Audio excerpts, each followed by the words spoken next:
The thing that strikes me as I've watched Bateman is that he can seemingly gain separation anytime he wants and every time, and really to dramatic effect. You see guys' knees buckling, leaning drastically the wrong way, being turned around by him. This is all at the line of scrimmage, through the route, out of breaks. He seems to get separation almost at will. He doesn't get the football here, but watch what he does to the defender. I think that's the thing. It's almost more fun to watch how these guys overreact. One thing I noticed, very, very quick feet, very exceptional. And he has this little high step move that he does. See if I can catch it with his inside leg here. Let me see it right there. You see how he's dramatically almost to his waist there. And you can start to see the defender break on the ball. As he does that, it's kind of fuzzy. It's hard to see, but his head is turned to the quarterback as well. Watch his outside foot, his left foot, kind of drag there. And I'm really impressed by how quickly he takes that drag and then plants and gets off of it. And that's good night if the ball's to him. You see the flailing arms and how desperately this guy's wanting to come in and get on top of that route. Watch it again at full clip.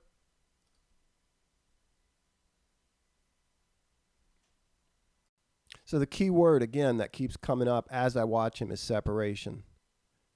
All over the field. Really good, I think, at changing speeds. Very deceptive off the line. With a little bit of cushion there. You can see him slow play that. And here's that high step again. This is pretty unusual. Watch this.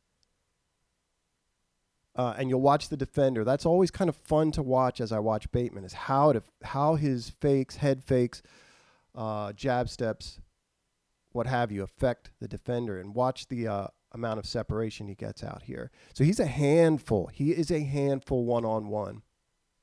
Watch it again.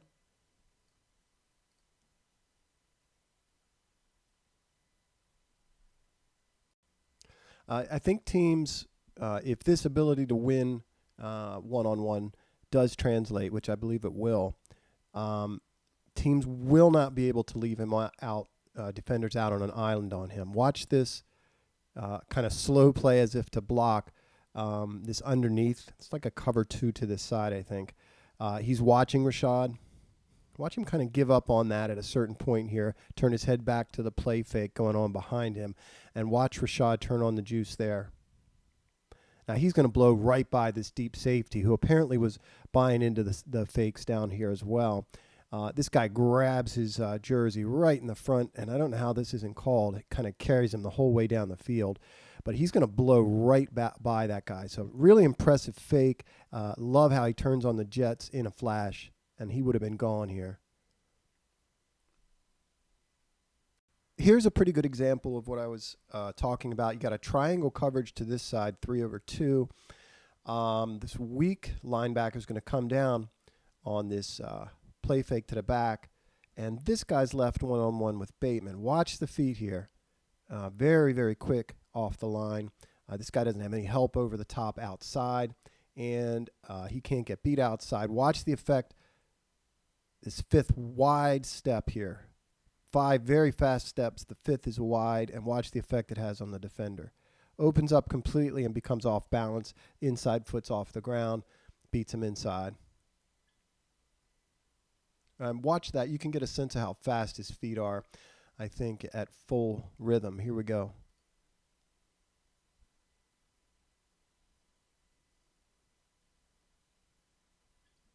Watch him beat man coverage here from the slot. Very poorly thrown football. He's able to get on top of the defender. Very wobbly and underthrown ball.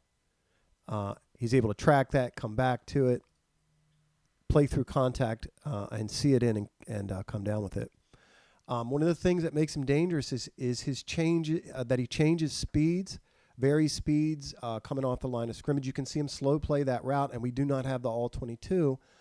Or I do not have the all-22. No way of telling how he exactly gets on top of this. But you are forced to kind of match his tempo at this point. If you're going to turn and run with him, you better be able to accelerate at the same rate that Rashod Bateman can, and it doesn't appear this guy was able to. Watch it again.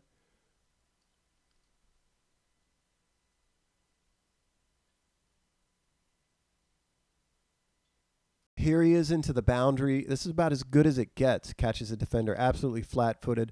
Ravens are going to have to target this guy one-on-one. When they see a one-on-one matchup, the kind that Boykin got a lot, you're going to have to put the ball up to him, trust him. He's consistently on tape, just blowing up man coverage. Nice swat there once he's by the defender with his inside arm. Knock out the defender's outside arm, then he gets on top of it. Real good adjustment to the football here. Gets both feet down, I think.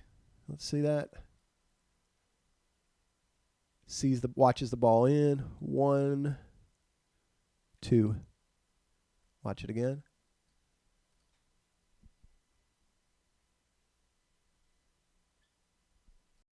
Once again, tight man coverage, 3rd and 9.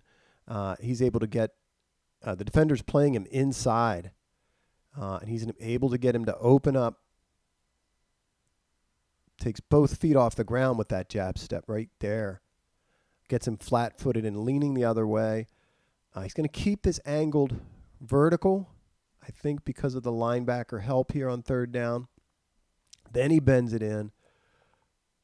Does a nice job reaching out and grabbing the football and securing it.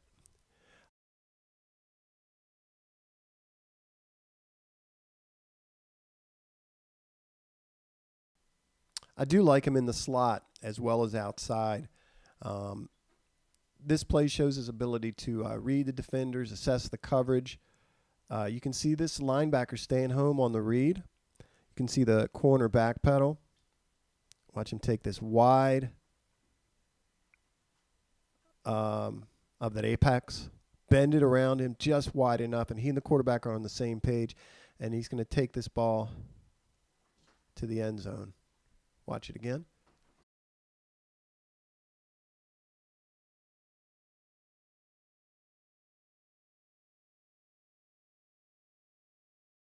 Another observation is that he is just as much a rhythm type player as he is someone who can kind of be out of the offensive game plan for a while and come in and make a big play.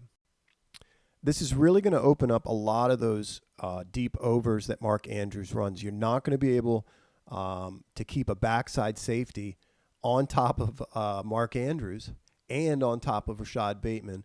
And they're going to have to pay attention to him outside in man coverage, but also over the top. We'll look at a few plays that perhaps are things he might work on. This cornerback's going to go away and blitz the quarterback. He does a good job reading that coverage, selling vertical, bending it underneath the will. You do see that he body catches that, and that is not altogether rare if the ball's directly to him. If it's out in front of him, he does a good job snatching it, but has a tendency to let it into his body otherwise.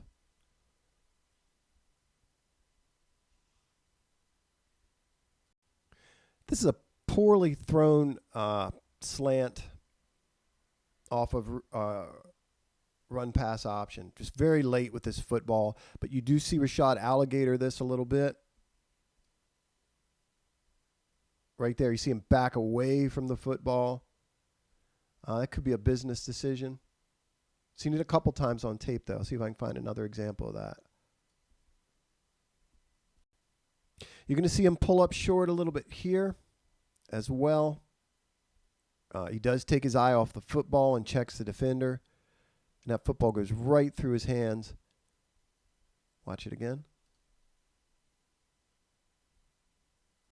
This is a pretty clear-cut drop across the middle versus Maryland.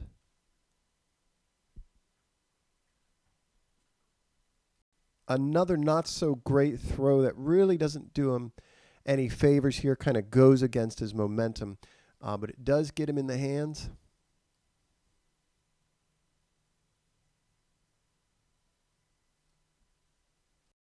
Pretty excited about Bateman in the Ravens offense. My hope is that they are at this point a team that can essentially turn on that run game whenever they need to. because of how familiar they are with it, the returning personnel, and they can really concentrate on the pass game a lot more. I think Bateman does have the potential to be the number one, or at least a very nice 1A, 1B with Marquise Brown. I want the Ravens to get this guy involved, make him a priority.